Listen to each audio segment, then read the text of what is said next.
So why should we go with competitive governance? My name is Bill Haley, and I've developed a whole competitive governance system where every aspect of our government should be going to competitive government.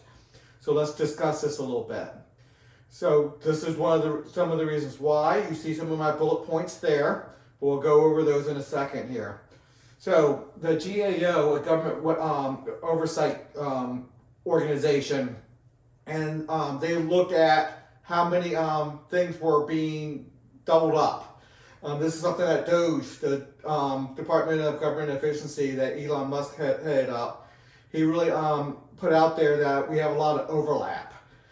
Sure, some big corporations overlap too, but nobody is forced to buy things from a big corporation unless it's the government forcing us by government buying things from a big corporation. But they solve their issues a lot faster than what the government can. The government being a monopolized force to force people to buy government services. So let's discuss this a little bit. The government saw that there was 2 to 3 million fraud referrals. So what are the guardrails, and what are they missing? Under the competitive governance that I want to do, every government will compete to do the best job. They're competing for members. Everybody has to select a government. So what government's going to do the best? Which one's going to be most effective with their taxes, with their fees to that government? Because if they're not doing a good job, every individual or every business can switch memberships. So let's keep on going. DOGE has determined that there's over $214 billion per year in estimated savings, but Elon Musk estimated about $1.5 trillion. Probably about 15% of the whole overall government could be reduced because of government efficiencies or it not being government efficient right now. But they ran into politicians that have their own interests, not necessarily the interests of the people at will, but their own interests. And to get reelected, the people donating to them and the like.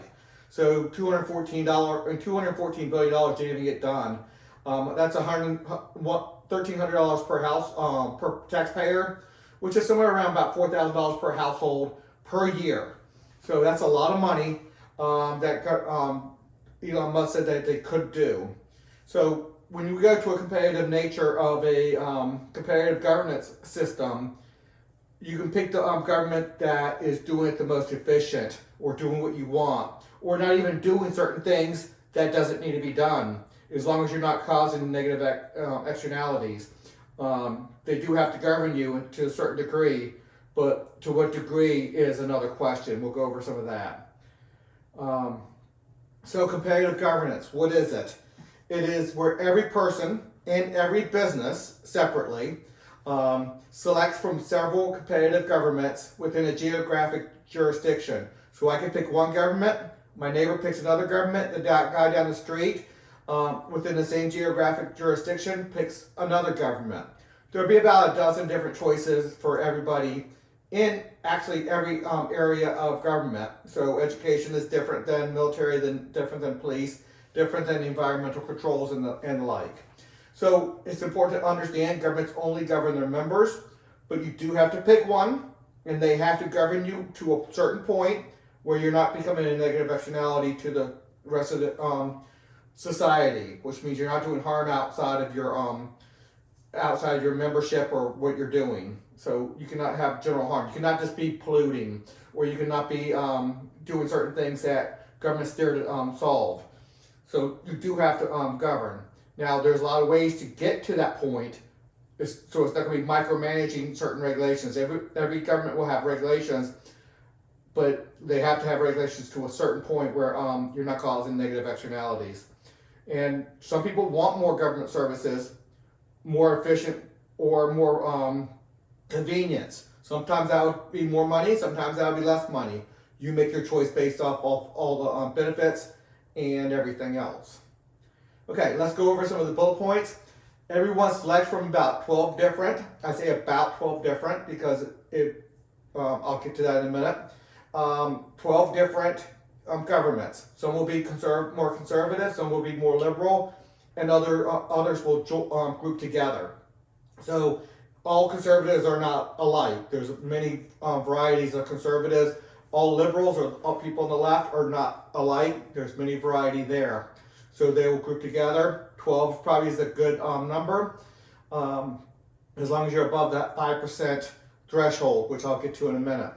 Members of a competitive government elect their leadership, further defining their political philosophy. So once you select people within that membership of a certain government, they will elect their leaders, further defining their political philosophy. Citizens and businesses pay the cost of their governance. So it's highly important that you're paying taxes to your government. Again, we're going to separate all government power into 30 sectors. We'll get to those 30 sectors in a second. Thus, taxes are paid to the citizens' selected government.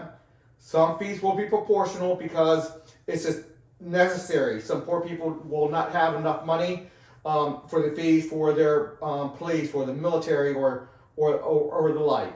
Now, military is going to be a little bit different. That's more of a sales tax. We'll get to that when we talk about competitive military. Okay, all government must respect civil liberties and ensure that members respect the civil liberties of others.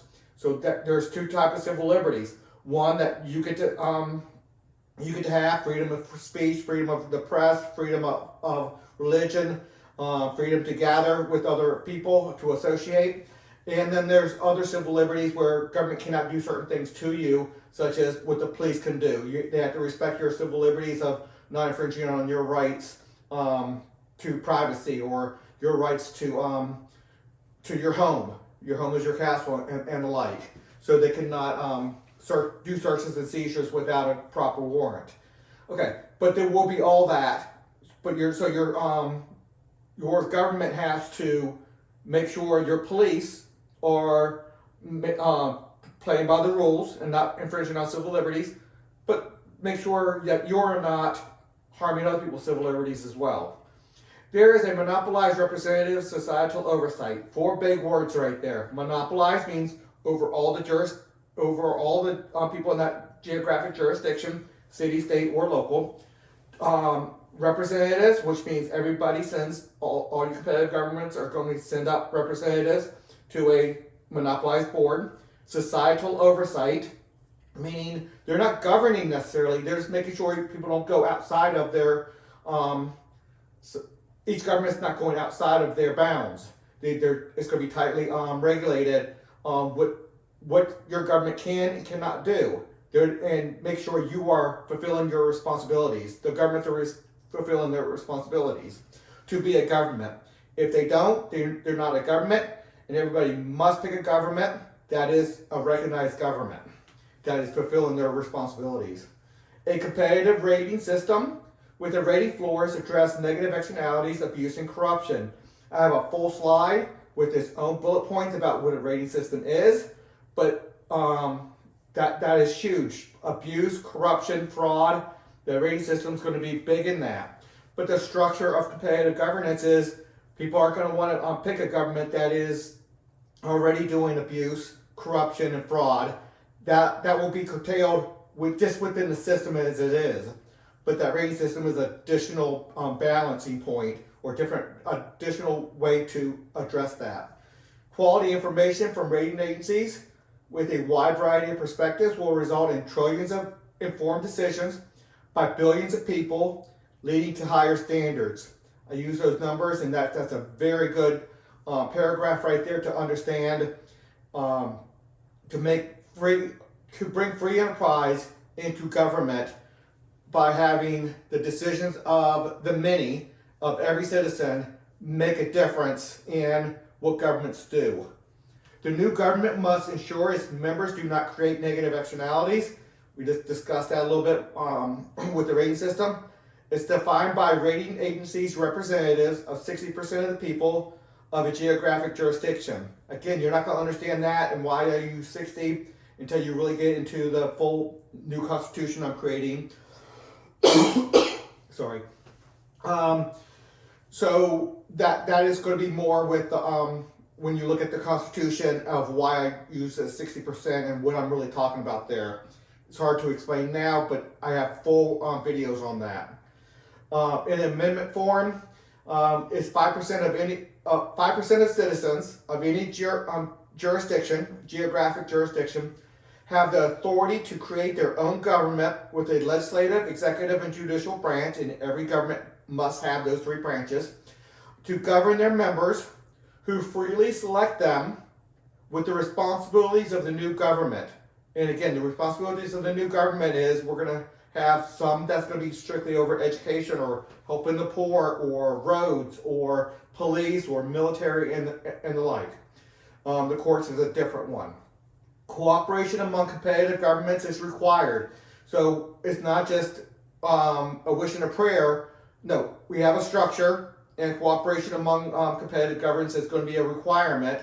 And exactly how that works is going to be dealt with within the system. Those representative bodies over top of everybody will create a certain amount where they see the cooperation is not, if the cooperation is needed for things to work smoothly, then that will be done. For example, the police have to cooperate with other police businesses and the different police governances boards under competitive police. 10% of governance will have monopolized control, so there will be some monopolized control.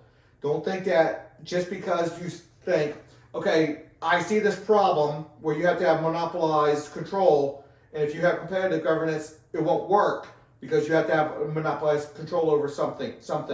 Well, that's why I put this in there. 10% of governance will have monopolized control, and I have a full structure on how they get that control monopolized. It's not easy, but there are certain things that will require it, such as the commander-in-chief, internal affairs for police, the courts, among others. However, they will always work through competitive governments. So once a monopolized system, once it reaches that threshold, they can tell competitive governance they have to do certain things up to a certain standard to so you're not having those negative externalities, so that cooperation can be there. There will be 30 competitive systems. Again, we break down government into 30 sectors. We'll go over that in a second. Competitive governance structure. So we have 30 full competitive governance structures. People will think, oh, you're adding to government. No, I'm really not. You're only going to be governed by one federal, one state, one local government in each category. Right now, that's what you have right now, but we're doing is splitting that up and letting people choose which one they want to go with. While there'll be other governments that you're not involved with, their people are paying those taxes. You pay the taxes for your people. Okay. Some people will think that you're duplicating services. Not really. Just like you would say, well, this grocery store A and grocery store B's duplicating things. No, it's really good to have two different grocery stores and really dozens of grocery stores.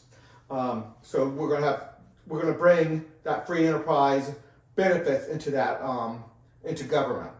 This structure is distinctly at the federal, state, and local levels. So you want one that you want to pick a government that will work great with the local, the state, and the federal. So whatever one you pick for the state, you're going to have a local component. Whatever one you pick for the state, they're going to say, okay, go with this federal one. We work good together.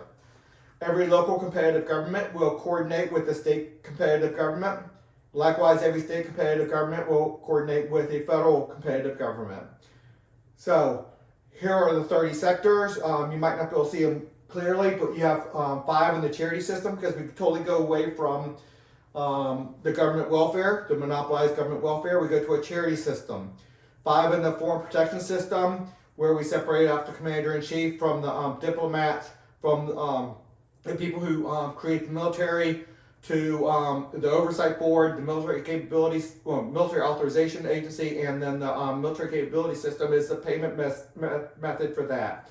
Full videos on all that. The violent crime mitigation system, the definition of violent crime, the law enforcement, the oversight board, internal affairs, if you will, law enforcement authorization. In order to get a badge, you have to agree to, you have to get the agreement of representatives of 70% of the American people. The court system, and then the prison system. Then you got healthcare, you got financial, you got insurance, you got food, education, manufacturing, human resources and sales, which is going to be identity, personal and business, environment, work safety and disability, transportation, media and communication, land and water. And if you don't see a section up here that you think it needs a section, it's going to fall into one of these. Okay, I think we're done on this one right now. Everything's easy to find at Haley2024.org. It's where all competitive governance, it's all about competitive governance over there. Please consider a donation, and until the next video.